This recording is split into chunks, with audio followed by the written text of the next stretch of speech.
Welcome to the Grandpa Channel, where stories don't fade, they get recorded. I'm Steve Harris. My grandkids call me Rivers. This podcast is where grandpas and grandchildren pull up a chair, turn on a mic, and let her rip. Grandpa stories are chock full of wisdom, life lessons, and frankly, funny as hell. Your stories are the magic elixir to help your grandkids navigate Mr. Toad's wild ride, aka life. Let's Grandpa. Good afternoon, and welcome to the Grandpa Channel. We have a delightful guest here with us, Mollie Diamond, Mollie Warner Diamond. Mollie is near and dear to all of our hearts because she's a really good friend with my oldest daughter, Emily. And she had the most amazing dad, Wid, who is one of my really, really good friends. And we invited her on, and we want to just go on a fun little journey of discovery as we talk about grandpas and stories. And I'd like to welcome Mollie. Hi, Steve. Thanks for having me. We already had chatting before. Anyway, it's so much fun to have you here. And it's a beautiful fall, not quite fall day here, and colors are starting to change, and it's my favorite time of the year. Mine too. And I love the opportunity. I've been doing a lot of thinking about my wonderful experiences with WHIP. So tell me just a little bit about yourself and your family, and then I want you to take off in any direction that you want to go. Okay. Well, thanks for having me. I was so thrilled to be here. I love the Harris family so much. I am Mollie Warner Diamond. I'm proud to be a Warner. I'm also proud to be a Diamond. I grew up here in Salt Lake. I went to Highland High School. My parents both grew up here. I have 3 siblings that are younger. I'm the oldest. And then I married Joel Diamond, and he grew up here as well. And now we have 4 of our own kids. What's the age range? The age range is from 20 down to 12. So, I know. It's crazy how time flies. Yeah. So, I don't know. What else do you want to know? Well, tell me a little bit from your angle about your dad. Okay, so my dad was incredible. I almost can't find the words because he was so impactful on my life. He passed away 5 years ago. I can't believe that it's been that long. And he was such a light. Anyone who knew Wid loved him. He was very easy to love, very humble, meek, kind, Spiritual. He was a spiritual giant. We could always talk spiritual, very supportive, my biggest fan, and very non-judgmental. I never felt like I wasn't good enough. I never felt like his love was conditional. He just loved no matter what. I felt like because of the trials that he had been through in life, he knew Jesus better than anyone that I knew. And so he then was able to emulate a Christ-like life and live a Christ-like life because he knew Jesus so well. Does that make sense? It makes total sense. Yeah. And so that's something that I came to really appreciate about him. He was a very comfortable person. At his funeral, I spoke about the comfort level that he was in my life and for a lot of other people. He just was an incredible person. I don't think that, you couldn't Google him. He didn't have any big accolades, but if you knew him, you loved him, you adored him. He was incredible. And speaking from a friend's standpoint, he was a great friend. He was. Males are cool in only a couple of different areas. One is so we can pick up friendships. We didn't have to be on the phone with each other every other day. But the minute that we were together was just boom, he picked right back up. Sure. And so give us a little bit of a summary of his, and I think this is very much a part of help Wid become Wid, was his health. Unfortunately, I wished it wasn't the case, but I know. Me too. Yeah. Before I go into that, Steve, I should have said in my explanation of him, because the podcast is the podcast, that he was A+ grandpa. He really was. My kids cherish their relationship and the years that they had with him. And let me tell you, if Wid hadn't passed away, if he was still alive, He right up at the top. Yeah. He would have already been up. I'm sure. And then I think I want to send it out to the heavens that if he wants to come on as a guest, I'm all He should for it. come. Yeah, just come. I love it. I think it'd be really cool. Will you let me know that? Yeah, I will. I will. Just like keep me posted. I'll keep you posted. He was fiercely loyal to those that he loved, including his grandchildren. And he was at every game, every recital, every event, every birthday, us supporting and loving. His health journey was a story, I will say. And Yeah, give us an idea. Yeah, so when he was, I think he was 27 when I was born. Yeah.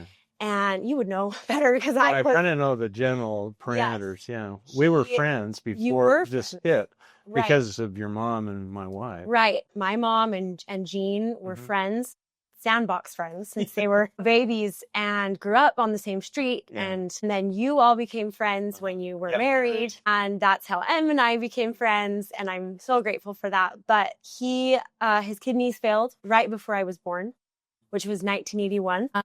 They went to Seattle for a kidney transplant. My grandpa was a physician and had a friend there that did the transplant. My mom lived on their boat with my grandma for a month. She was 8 months pregnant with me. My mom then brought my dad back. He was still in recovery mode when I came a month early. And then from there, it begun. That was sort of the catalyst of a lifetime of health struggles. He had struggles with his heart. He had a pacemaker at his time of death. He had struggles with skin cancer that was primarily brought on by the anti-rejection drugs that he took for his kidney. That was eventually what took him, was that cancer. It just couldn't be controlled any longer. He was in and out of the hospital constantly.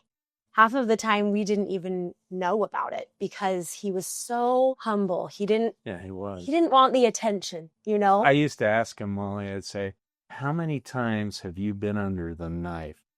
And then he'd say, it's beautiful weather, Steve. And I said, no, Swift, you got to focus on this question. How many times have you been in operations and been kind of worked on?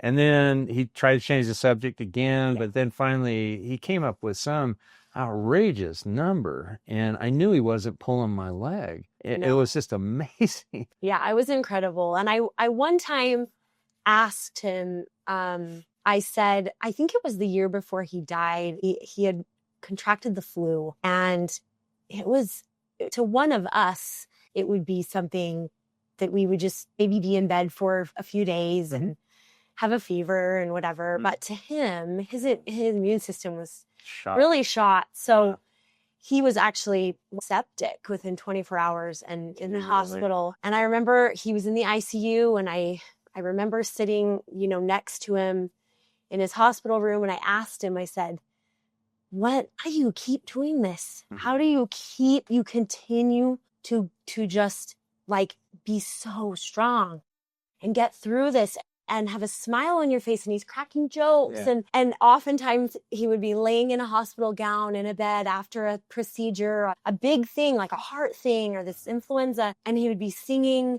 church songs. There is sunshine in my soul. Oh yeah. And he'd still be kind of coming off the anesthesia, and he would just sort of be singing, there is sunshine in my soul today.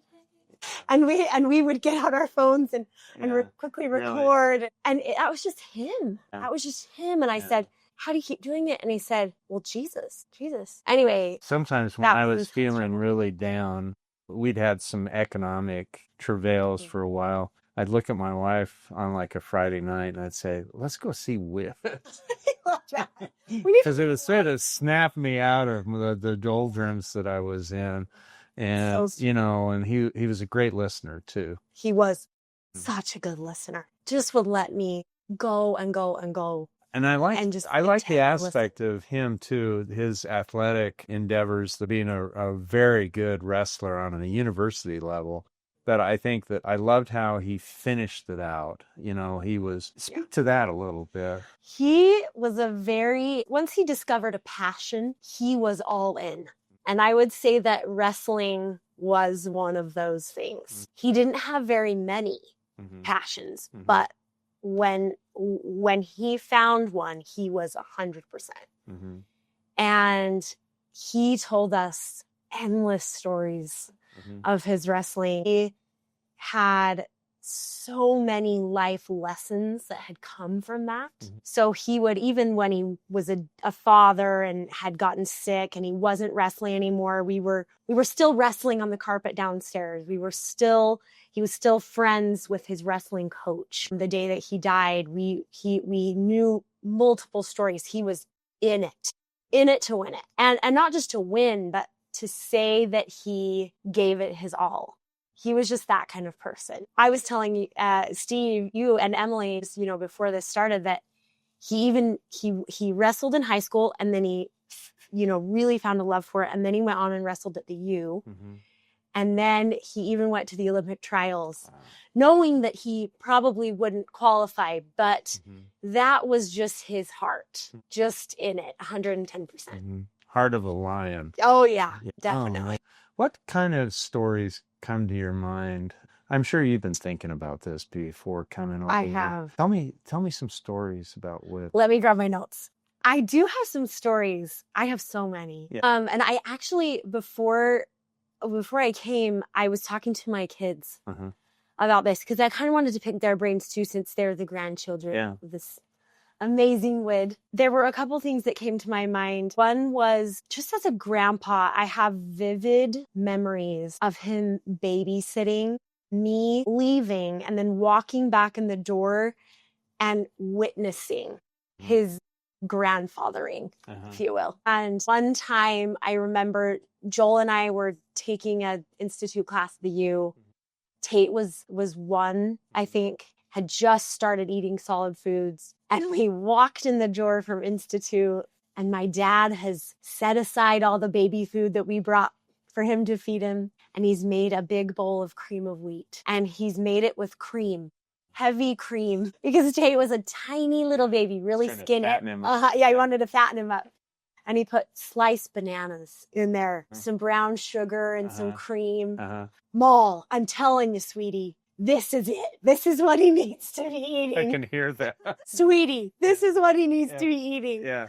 And I was like, Dad, thank you. This is so great. And Tate loved it. He loved it. We loved anything Gramps. Anything Gramps was what Tate loved. But so then we started taking him over every week for this institute class. And every night we knew, don't pack a dinner for Tate, because he'd have creamy cream of wheat with bananas with my dad.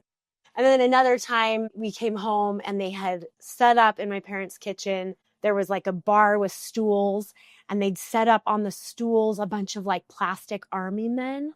And then they would sit on this bench that was on the other side of the kitchen, and they would shoot elastics at the army men and see how many of them they could get down. Wow.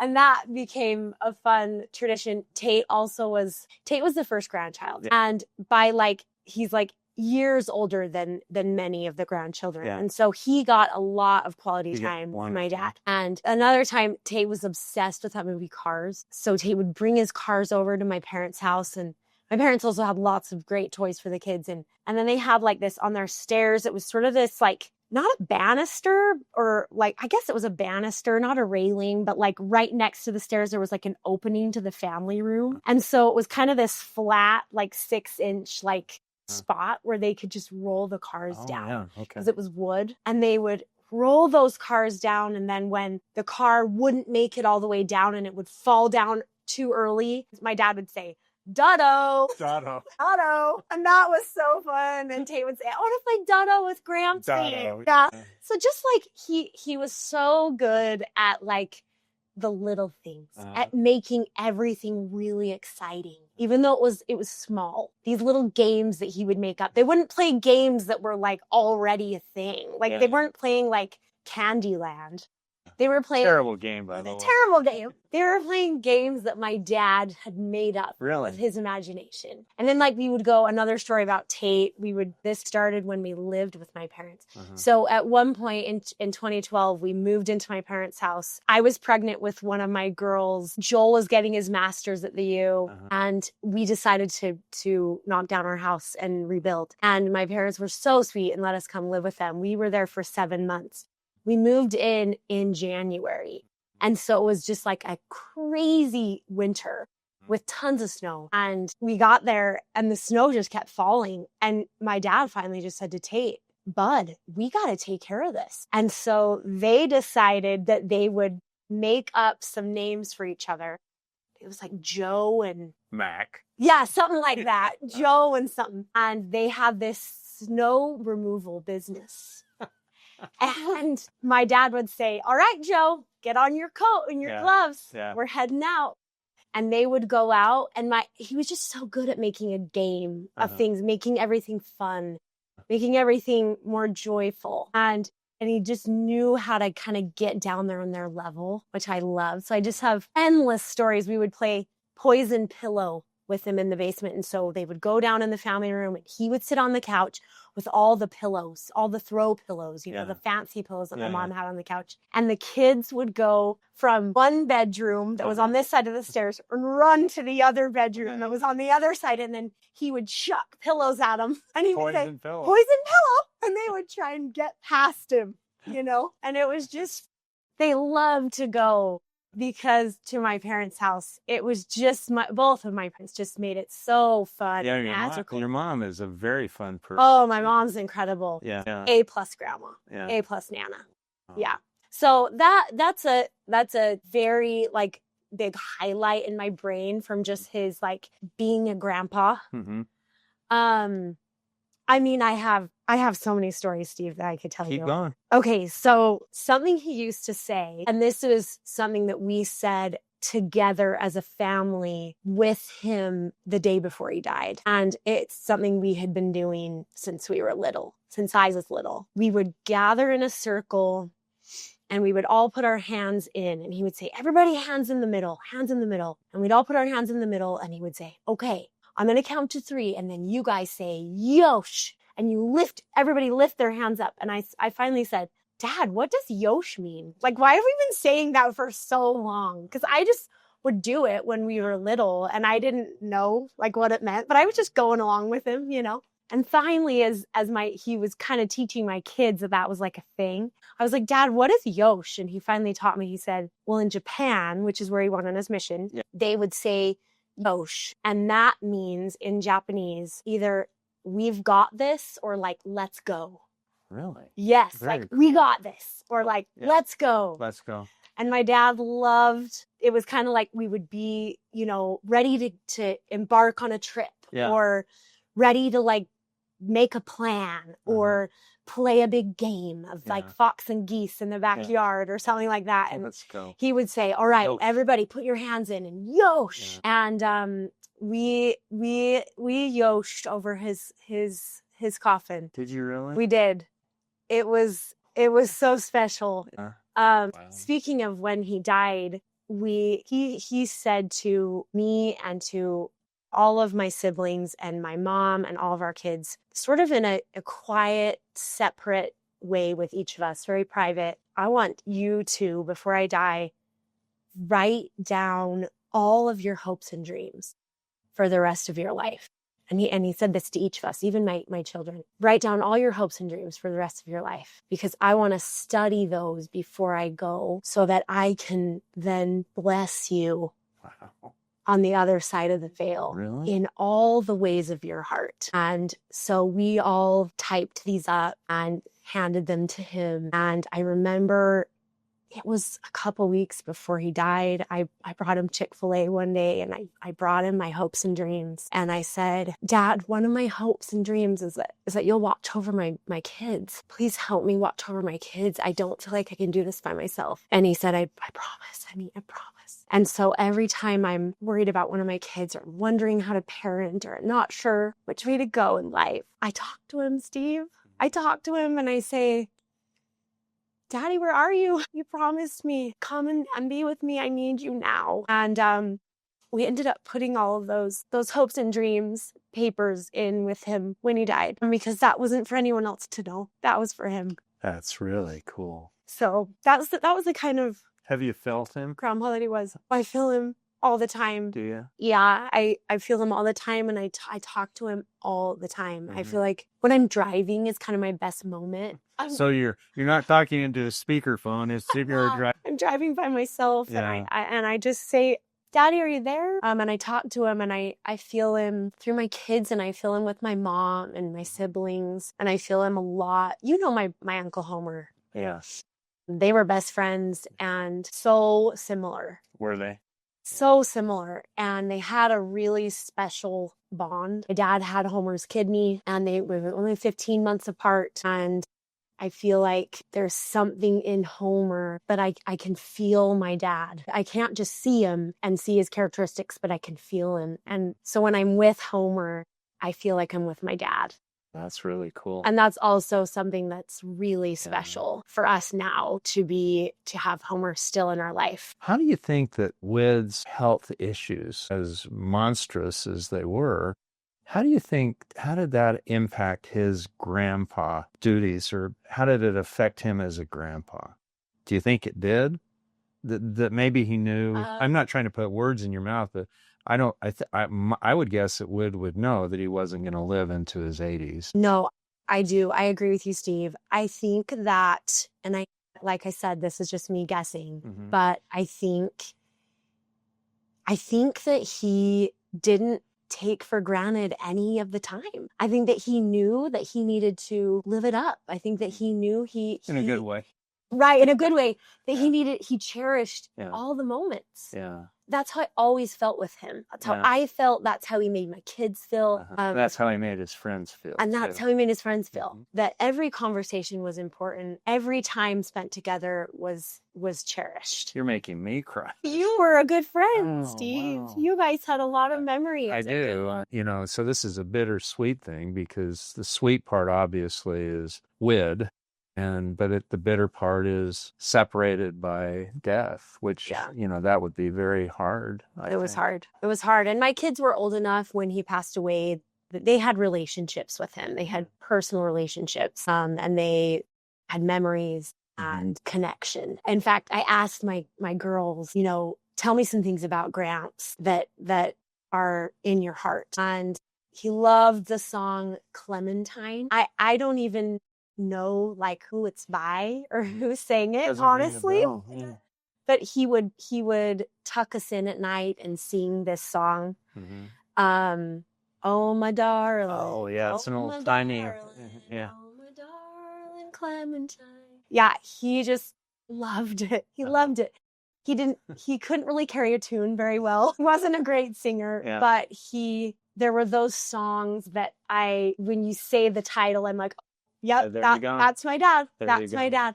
Yep. And that was one of them. And he passed that on to my kids and all of his grandkids as well. He had a couple of favorite sweatshirts. The man was not a fashion guru. He was so unlike me, for instance. I was always quite a dandy. But yeah, that's probably one of the reasons why we hit it off so well. Probably. Yeah. Honestly, he valued the most precious things in life. He did not care about what he was wearing. He wanted to be cozy. I already mentioned comfortable to you. This was my dad was cozy. Yeah. And he had a sweatshirt or two that said University of Utah until he died. Yeah. University of Utah. I've seen him. But yeah, he loved the U. He was red through and through. And his favorite color was red. Yeah. And I think it was because he was an East High Leopard and he was a Ute. Yeah. And he just had, I think, 3 or 4 University of Utah sweatshirts. One in particular before he passed that was gray that said Utah on it. It was a half zip and he wore it every day. Yeah. He wore it every day, Steve. Yeah. It was cozy. Had his alma mater on it. Yeah. It was his favorite thing. My girls mentioned the sweatshirt. They mentioned Clementine. They mentioned ice cream. and graham crackers. Ice cream and graham. Oh yeah, we not together. He loved to put graham crackers in a cup and then pour milk on them. And that was something that my grandpa Homer did as well. He got that from my grandpa Homer, from his dad. From his dad. So grams and milk was his favorite treat. Really? If he didn't have ice cream. He liked ice cream, though. Oh, he loved ice cream. Every kind, every flavor, every brand, any ice cream. Didn't matter. No, ended the night with ice cream. Yeah. Every night. So they mentioned that. And then he also loved James Bond. You know this, Steve. You know this. I do. Yeah. He loved the James Bond movies. My girls knew it. All the grandkids knew it. The kids, we have James Bond is part of our souls because of my dad. So he actually passed away in November of 2020. And then very shortly after that, like I'm talking weeks after that, came the last James Bond movie. And why can't I think of the title? I can't either. I can't think of the title, but it's going to come to me. Anyway, we went to that, me and my siblings and my mom, and James actually dies in that movie, if you remember. And it was so ironic and fitting, and we were all crying in the theater. He was, if my mom was away with friends or her sisters or wherever, we knew where dad was. He was in the basement watching a James Bond movie with his ice cream. That was where dad was. He was such a simple man. He loved the gospel of Jesus Christ. He loved his kids. His wife was his queen, his everything. Treated Mary Lee like $1,000,000. She was gold in his eyes. And he loved his friends, his people, and his James Bond and his house. He was just the most simple, easy to please. Whenever he had a birthday or it was Christmas or Father's Day, I was always like, what do I get him? Because he wanted for nothing. He just needed nothing but the people around him. When I talked to my girls, it was just all these simple things. It was songs. It was Yosh. It was the Beatles. It was, the music. What's the name of that? The game? Duddo. Duddo. I want to go back and recreate Duddo. Duddo or Poison Pillow. Yeah, Poison Pillow. You could play with your darling grandbabies. Yeah, he was just the best. Yeah, such a good listener. And so they'd scurry across, and he'd like they would hide. Yeah.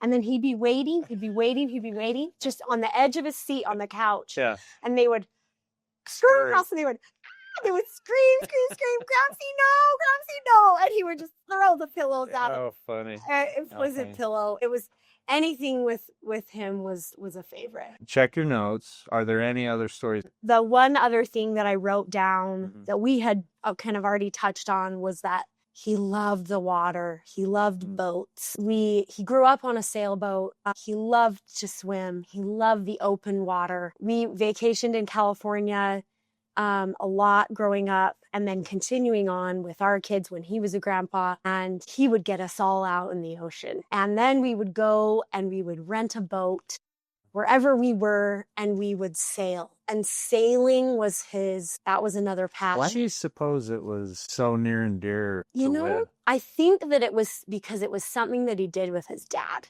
Okay. Because my grandpa was a sailor. They had a boat called... This is a landlocked state, basically. I know. Isn't that crazy? Well, they had a boat called... They had a few boats growing up. Right. But they had a boat called Daisy.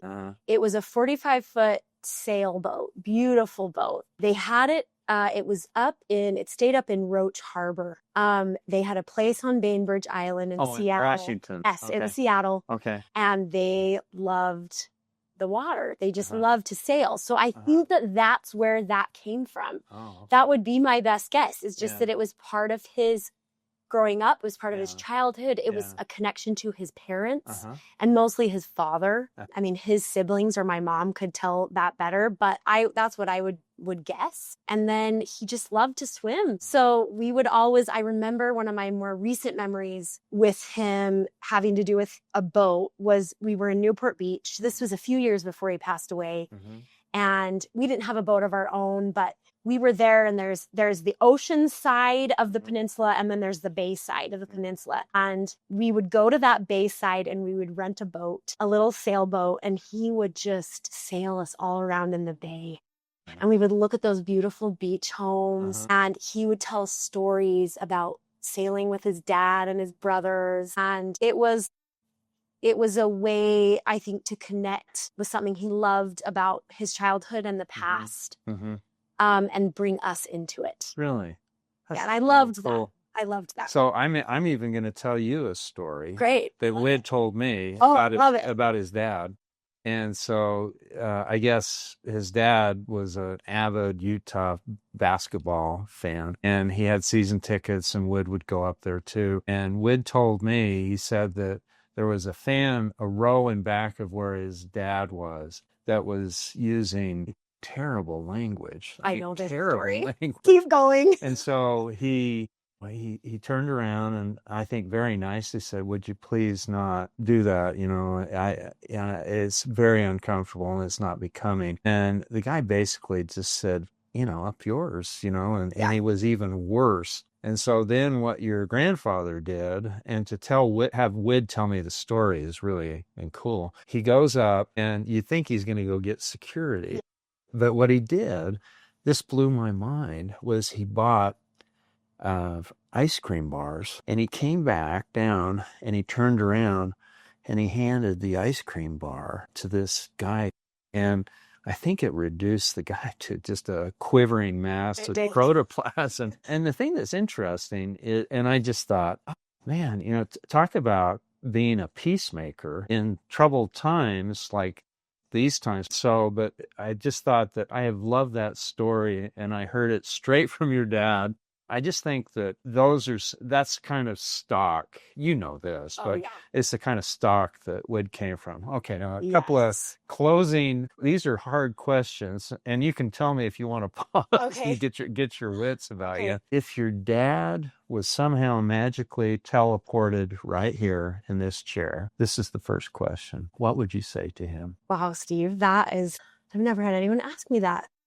I mean, first I would hug him and I would grab his hands. His hands were one of my favorite things about him. They were so soft. And I would look in his eyes, and I know this sounds cliche, but I would tell him, thank you. Thank you for everything you taught me. Thank you for helping me turn out to be the way that I am. Thank you for the stock, right, that you left me. I mean, he came from his dad. I came from my dad. And I'm so grateful, and I proudly will wear that Warner name the rest of my life. I mean, I'm so grateful. So I think I would tell him thank you. And then I would tell him, I mean, gosh, I want to know what he's doing over there. I want to know what he's doing. Yeah. I feel like at the point that he died, he was so sick that I feel like he felt like there wasn't much else he could do. And I know that the good he's doing on the other side is much more than he could do here physically. I want to know what he's doing, Steve. Yeah. So I think I would hold his hands, and I would tell him thank you, and I would tell him I love him, and I would ask him. What he's calling. Yeah, what are you doing? Side. Yeah. Cool. Yep. That's a wonderful answer. And this is maybe an even tougher one. He's here. He's looking at you in his inimitable way. And what do you think he would say to you, Mollie? If he had just a couple of minutes, what do you think he would say to you? Steve, I think that he would tell me to endure. I think he would tell me to continue to draw close to my Savior. I think he would tell me to keep going. And to never give up, because that's what he did. Totally what he did. That's what he did. He never gave up. He would tell me how much he loves me. He would tell me that everything's okay and that everything will be okay. And he would tell me that where he is a better place than I could ever imagine. And so that's why I should keep doing what I'm doing. And that's why I should endure. And that's why I should keep going, because it's all worth it in the end. I feel like he would tell me that he loved me no matter what, because that was the man that he was. He was an unconditional lover. No matter who you were, no matter what you did, you were okay in his eyes. And I think that's what he would tell me. Wow. Well, this is the first time I've ever cried during an interview, but you know, it's interesting because you had to know Wid, and based on what Mollie has been saying, and based on what I was saying, it was like too good to be true, but it was. That was who he was. And it wasn't like he had the accolades, like you said, of the world. He just loved. Not only did he love his family, his wife, his kids and grandkids, but I think he especially loved Jesus. He did. You know, He and did. I think that was really the thing that helped get him over the finish line. I know it was, Steve. That's what he told me. Oh my gosh. That's what he told me. So thank you. You're welcome. Thank you. Thank you for letting me be here and talk about You know, and it's so interesting because I think that there's so many people like Wid, you know, that they just are these remarkable people who make huge impacts. And as a grandpa, I want to make the same sort of impacts on my grandkids and my kids that Wid has on you. I know you are, Steve. Oh, well, I know you are. I hope I am. You are just as fabulous. Anyway, thank you, Mollie, for Thank coming. you, Steve. Thank you. I've got to go take a nap. That's it for today's episode of the Grandpa Channel. Leave a review, share it with a friend, or better yet, tell your favorite grandpa. We're on a mission to gather 1 million grandpas, storytellers, wisdom keepers, and lovable wild cards. Until next time, keep the mic hot, the memories fresh, and the jokes is slightly inappropriate. I'm out of here.